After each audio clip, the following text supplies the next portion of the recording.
हम गृह जनपद शामली से आ रहे थे, तो जैसे ही क्योंकि प्रयागराज से ट्रेन के लिए हम गाज़ियाबाद में बैठे ट्रेन के अंदर, तो सुबह 5 बजे लगभग, उससे थोड़ा सा पहले हमें ना पेट में दिक्कत हो, शौच करने के लिए क्योंकि सुबह ही जाते हैं।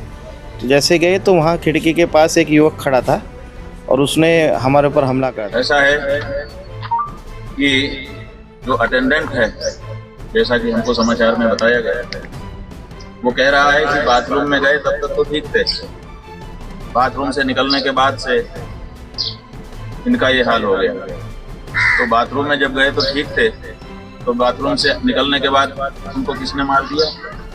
ये बनावट है, केवल माहौल बनाने के लिए और सुरक्षा प्राप्त करने। हमला करते कहने लगा कि तुमने हमारे गुरु शंकराचार्य के खिलाफ मुकदमा लिखवाया, हम तुम्हारे मार देंगे, नाक काट लेंगे और ये कर लेंगे। इस तरह का जितना हमसे प्रयास हो सका हमने भी अपने बचाव करने का प्रयास किया। फिर हम बाथरूम में घुस गए और वहाँ अपनी जान। अगर भारत सरकार की रेल सुरक्षित नहीं रह गई, कोई यात्री किराया दे करके, चाहे वो आशुतोष ही क्यों ना हो, अगर वो यात्रा कर रहे हैं, ट्रेन में कर रहे हैं, तो कहाँ है जीआरपी, कहाँ है रेलवे का प्रशासन?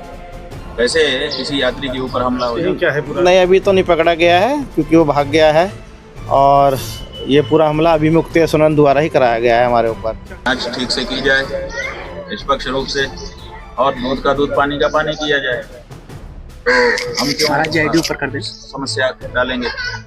जो व्यक्ति कार्यवाही का समर्थन करता हो, जो व्यक्ति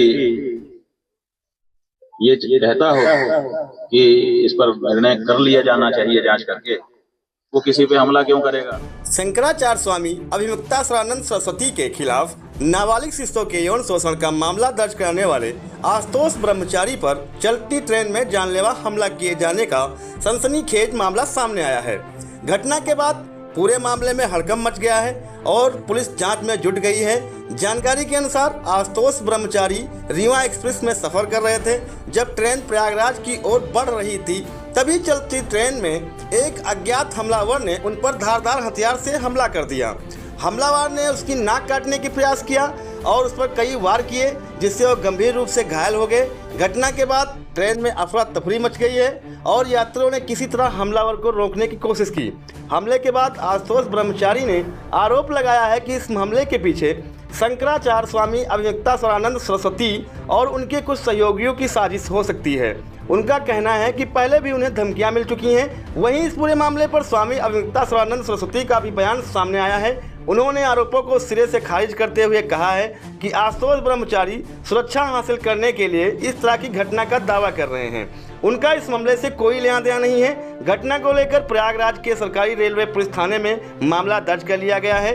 पुलिस ने केस दर्ज कर पूरे घटनाक्रम की जांच शुरू कर दी है और हमलावर की पहचान व गिरफ्तारी के लिए प्रयास किए जा रहे हैं। पुलिस का कहना है कि जल्द ही पूरे मामले का खुलासा किया जाएगा। हम लोग साकुमरी पीठ से चले तो अपनी गाड़ियों से आए, तो क्योंकि टिकट हमारा गाजियाबाद से था और हम रीवा एक्सप्रेस में आए, तो 5 बजे के लगभग सुबह धारदार हथियारों से हमारे पे हमला कर दिया। हमारी नाक काटने का प्रयास किया गया है और हमारे पर हमला किया गया है। ये पूरा मामला हुआ है। बाथरूम में बढ़ के हमने अपनी जान बचाई।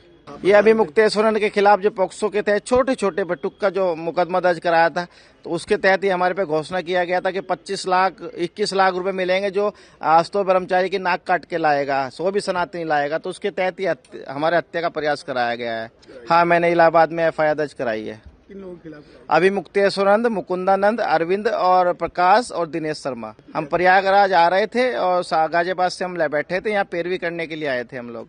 माननीय न्यायालय में एविडेंस दाखिल करना था। हाँ, पूरा मुकदमा वापसी कराने का दबाव चाहता है कि मैं मर जाऊं और वो एविडेंस जो पेन ड्राइव है वो मैं न्यायालय तक न जाने दे। परंतु मैं बस यही मांग करता हूं पुलिस से भी और सरकार से भी कि मेरा एविडेंस किसी भी तरह माननीय न्यायालय तक, उच्च न्यायालय तक पहुंचवा। ऐसा है कि जो अटेंडेंट है, जैसा कि हमको समाचार में बताया गया, वो कह रहा है कि बाथरूम में गए तब तक तो ठीक थे, बाथरूम से निकलने के बाद से इनका ये हाल हो गया। तो बाथरूम में जब गए तो ठीक थे, तो बाथरूम से निकलने के बाद उनको किसने मार दिया? ये बनावट है, केवल माहौल बनाने के लिए और सुरक्षा प्राप्त करने के लिए, इससे ज्यादा कुछ दिखाई नहीं देता। और दूसरी बात ये कि अगर भारत सरकार की रेल सुरक्षित नहीं रह गई। कोई यात्री किराया दे करके, चाहे वो आशुतोष ही क्यों ना हो, अगर वो यात्रा कर रहे हैं, ट्रेन में कर रहे हैं, तो कहाँ है जीआरपी, कहाँ है रेलवे का प्रशासन? कैसे किसी यात्री के ऊपर हमला हो जाता है? ये तो सुरक्षित जगह मानी जाती है। उन जगहों पर भी अगर किसी के ऊपर सुरक्षा में ब्रीच हो जाती है, हमला हो जाता है, मुश्किल हो जाता है वो व्यक्ति, तो ये तो हमको समझ में नहीं आता है। इसका जवाब रेलवे प्रशासन को देना चाहिए।